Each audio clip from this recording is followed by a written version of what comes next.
the other thing is too is it has to be something that the people that are alive, that in order to survive, you have to be able to plug into that economy in some fashion. That's why they talk about the mark of the beast. Well, we're almost there, where they could literally just decide, look, unless you're going to sign off on certain things, you're not going to have access to the digital currency that we're going to enact worldwide, and therefore, because that's how he could rule it.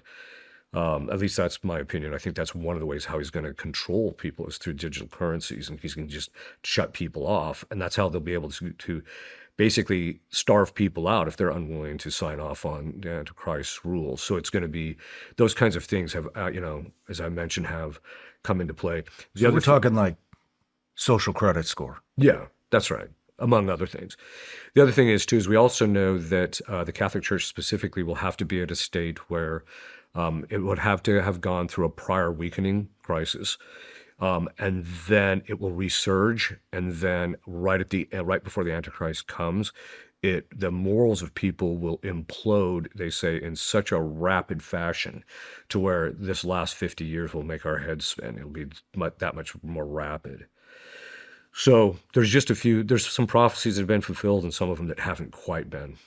When you say good people, I mean, is that everybody? Everybody will be under the influence? Well, they say that the Antichrist will be so charismatic, and it will be that unless a person has specific graces from God, you're going to easily get sucked into into what he teaches and what he professes, which of course is going to be a rejection of Christ, and he will set himself up as the Messiah, but it'll be a political type of a thing. The other thing that has to happen too once he shows up, of course, the two prophets that are in heaven, Elijah and Enoch have to return. They're put to death. So because they actually return and preach against him. So those types of things have to happen before Christ actually returns and finally puts him to death. Do we know what names they'll use? We don't. You mean as Elijah and Enoch? It'll be clear who they are. What about the temple?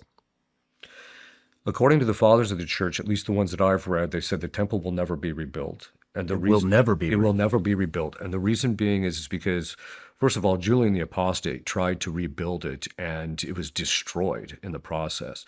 Christ actually put an end to the Jewish sacrifice on purpose, because the Jewish sacrifice in the Old Testament was a lead up or a prefigurement of Christ.